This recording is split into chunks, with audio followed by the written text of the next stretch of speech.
Hello दोस्तों, कैसे हैं आप सभी। आशा करते हैं आप सभी एकदम स्वस्थ होंगे। आप सभी का बहुत बहुत स्वागत है हमारे यूट्यूब चैनल ट्रिकी हिंदी पर।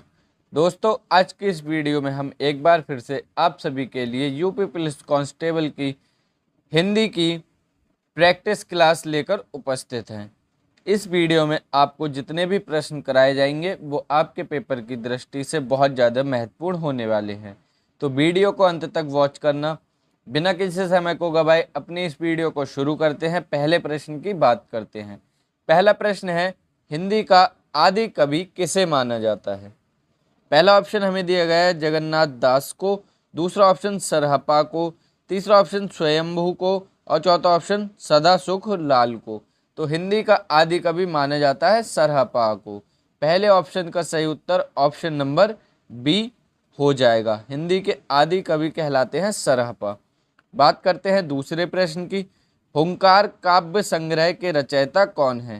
पहला ऑप्शन है मैथिली शरण गुप्त, दूसरा ऑप्शन माखनलाल चतुर्वेदी, तीसरा ऑप्शन नागार्जुन और चौथा ऑप्शन रामधारी सिंह दिनकर। तो हुंकार काव्य संग्रह के रचयिता हैं Ramdhari Singh Dinkar. Option number D इस प्रश्न का सही उत्तर हो जाएगा। अगले प्रश्न की बात करें। अगला प्रश्न है, रचना के आधार पर शब्द कितने प्रकार के होते हैं। पहला ऑप्शन 2, दूसरा ऑप्शन 3, तीसरा ऑप्शन 4, चौथा ऑप्शन 5। तो रचना के आधार पर शब्द होते हैं हमारे 3 प्रकार के। ऑप्शन नंबर बी इस प्रश्न का सही उत्तर हो जाएगा। बात करते हैं अगले प्रश्न की। निम्नलिखित में से कौन सा शब्द यौगिक शब्द है। पहला ऑप्शन हमें दिया गया कपड़ा, दूसरा ऑप्शन हमें दिया है घास, तीसरा ऑप्शन हमें दिया है कुपुत्र, चौथा ऑप्शन काला। तो यौगिक शब्द वे होते हैं जिनका संधि विच्छेद करने पर दोनों शब्दों का अर्थ निकले। तो इस प्रश्न का सही उत्तर ऑप्शन नंबर सी हो जाएगा। कुपुत्र शब्द जो है वो इस प्रश्न का सही उत्तर होगा। यौगिक शब्द दिया है कुपुत्र। बात करते हैं अगले प्रश्न की। दर्शन का तद्भव रूप क्या होगा। पहला ऑप्शन दर्शन, दूसरा ऑप्शन दर्शन, तीसरा ऑप्शन दर्श, चौथा ऑप्शन दर्न। तो दर्शन का तद्भव रूप होगा ऑप्शन नंबर बी दर्शन। ऑप्शन नंबर बी इस प्रश्न का सही उत्तर हो जाएगा। बात करते हैं अगले प्रश्न की। भभूत का तत्सम रूप क्या होगा। पहला ऑप्शन विभूति, दूसरा ऑप्शन भभूति, तीसरा ऑप्शन बभूति और चौथा ऑप्शन है भवभूति। तो भभूत का तत्सम रूप होगा विभूति। ऑप्शन नंबर ए इस प्रश्न का सही उत्तर हो जाएगा विभूति। ऑप्शन नंबर ए इस प्रश्न का सही उत्तर है। बात करते हैं अगले प्रश्न की। निम्न में से दंत्य वर्ण कौन सा है। पहला ऑप्शन हमें दिया गया है सा, दूसरा ऑप्शन पा, तीसरा ऑप्शन टा और चौथा ऑप्शन हा। तो दंत्य वर्ण यहाँ पे हमारा है सा। ऑप्शन नंबर ए इस प्रश्न का सही उत्तर हो जाएगा।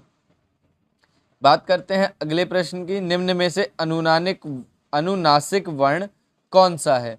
पहला ऑप्शन दिया है पा, दूसरा ऑप्शन है बा, तीसरा ऑप्शन है मा और चौथा ऑप्शन है था। अनुनासिक वर्ण वे होते हैं किसी भी वर्ग के 5वें अक्षर को हम अनुनासिक कहते हैं। तो ऑप्शन नंबर सी इस प्रश्न का सही उत्तर होगा। मा हमारा पा वर्ग का 5वां वर्ण होता है, यही अनुनासिक के अंतर्गत आएगा। बात करते हैं अगले प्रश्न की। निम्न में से अशुद्ध कौन सा नहीं लिखा हुआ है। पहला ऑप्शन शुद्धिकरण, दूसरा ऑप्शन देवरात्रि, तीसरा ऑप्शन लब्ध प्रतिष्ठित, चौथा ऑप्शन सूर्य। तो यहाँ पे जो अशुद्ध नहीं लिखा है वो ऑप्शन नंबर ए शुद्धिकरण शुद्ध लिखा है, बाकी तीनों हमारे अशुद्ध लिखे हुए हैं। तो ऑप्शन नंबर ए इस प्रश्न का सही उत्तर हो जाएगा। बात करते हैं अगले प्रश्न की। निम्नलिखित में से कौन सा शब्द स्त्रीलिंग है। पहला ऑप्शन जहाज, दूसरा ऑप्शन जलपान, तीसरा ऑप्शन जमीन, चौथा ऑप्शन जुलूस। तो स्त्रीलिंग शब्द यहाँ हमारा जमीन हो जाएगा। ऑप्शन नंबर सी इस प्रश्न का सही उत्तर हो जाएगा। बात करते हैं अगले प्रश्न की। निम्नलिखित में से किस शब्द का वचन एक सा नहीं रहता। पहला ऑप्शन है बेटा, दूसरा ऑप्शन है काका, तीसरा ऑप्शन चाचा, चौथा ऑप्शन फूफा। तो एक वचन में बेटा का बेटे भी हो जाता है। तो ऑप्शन नंबर ए इस प्रश्न का सही उत्तर है। इसका वचन हमेशा एक सा नहीं रहता है। बात करते हैं अगले प्रश्न की। पानी के बिना पक्षी तड़प रहे हैं, वाक्य में कौन सा कारक है। पहला ऑप्शन कर्म कारक, दूसरा ऑप्शन करण कारक, तीसरा ऑप्शन अपादान कारक और चौथा ऑप्शन अधिकरण कारक। तो पानी के बिना पक्षी तड़प रहे हैं, यहाँ हमारा है करण कारक। ऑप्शन नंबर बी इस प्रश्न का सही उत्तर दिया गया है हम लोगों को। ऑप्शन नंबर बी कर्ण कारक सही उत्तर हो जाएगा। फिर बात करते हैं अगले प्रश्न की। मुझे ऊंचाई से डर लगता है, वाक्य में कौन सा कारक होगा? पहला ऑप्शन अपादान कारक, दूसरा ऑप्शन कर्ण कारक, तीसरा ऑप्शन अधिकरण कारक और चौथा ऑप्शन संबंध कारक।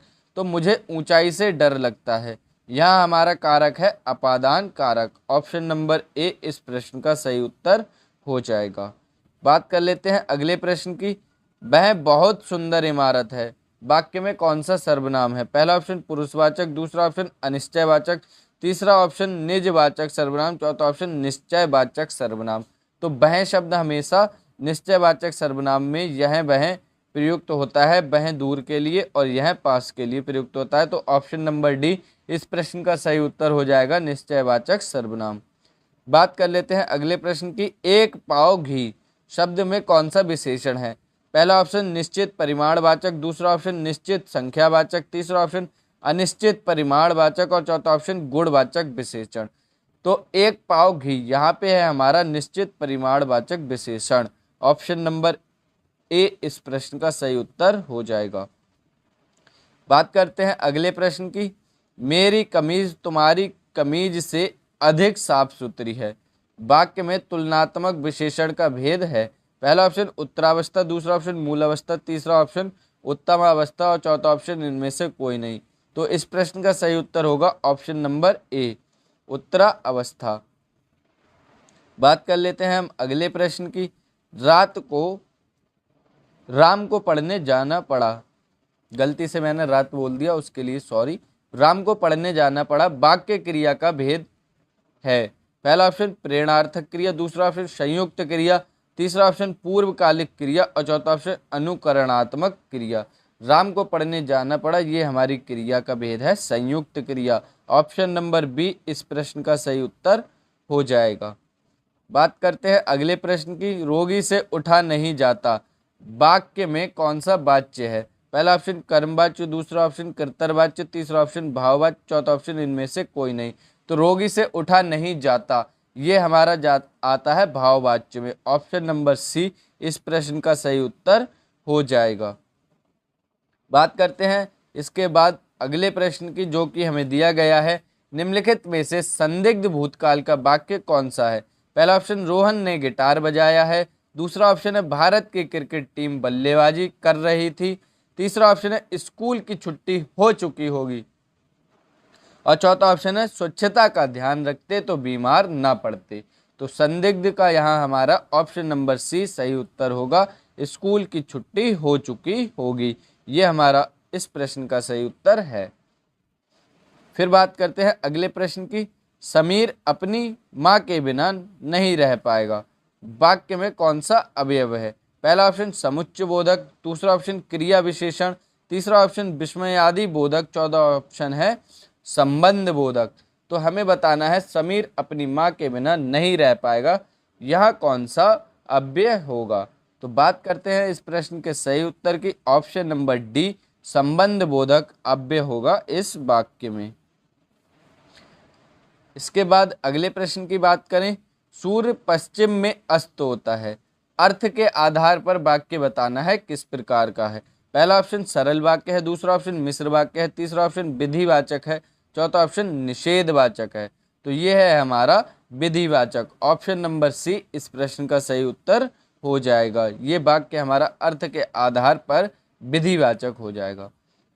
फिर बात करते हैं अगले प्रश्न की। निम्नलिखित में से अघोष वर्ण कौन सा है? पहला ऑप्शन जा, दूसरा ऑप्शन सा, तीसरा ऑप्शन घा, चौथा ऑप्शन ना। तो इस प्रश्न का सही उत्तर ऑप्शन नंबर बी हो जाएगा। ये शाह हमारा जो दिया गया है वो अघोष वर्ण के अंतर्गत आता है।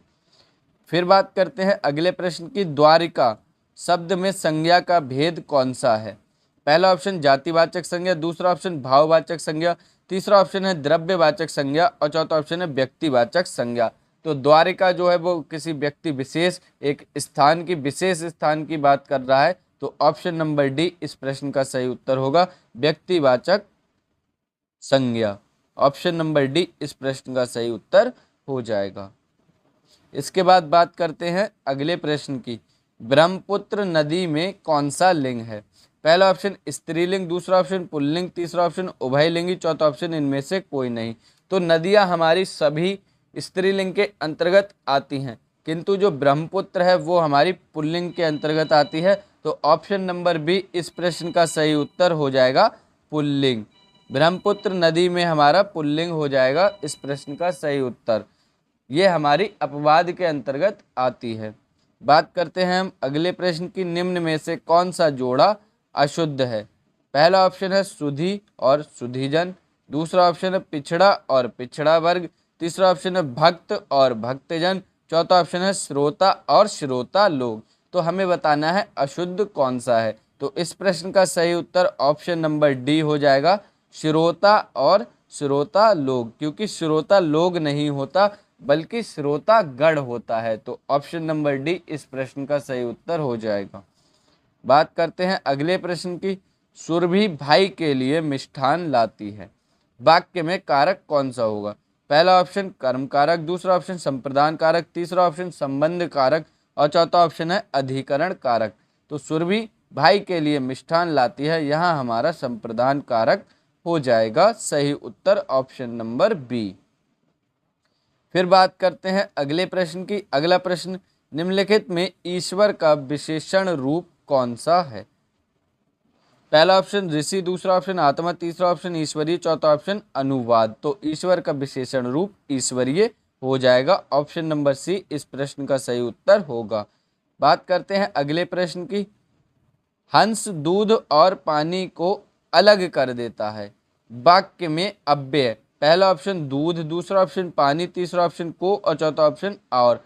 तो यहाँ हमारा जो सही उत्तर होगा ऑप्शन नंबर डी, और जो दिया गया है वो अव्यय है इस वाक्य में। बात करते हैं हम अगले प्रश्न की। अपाहिज का तत्सम शब्द क्या होगा? पहला ऑप्शन अग्रणी, दूसरा ऑप्शन है अपादहस्त, तीसरा ऑप्शन आदर्शिका, चौथा ऑप्शन अमूल्य।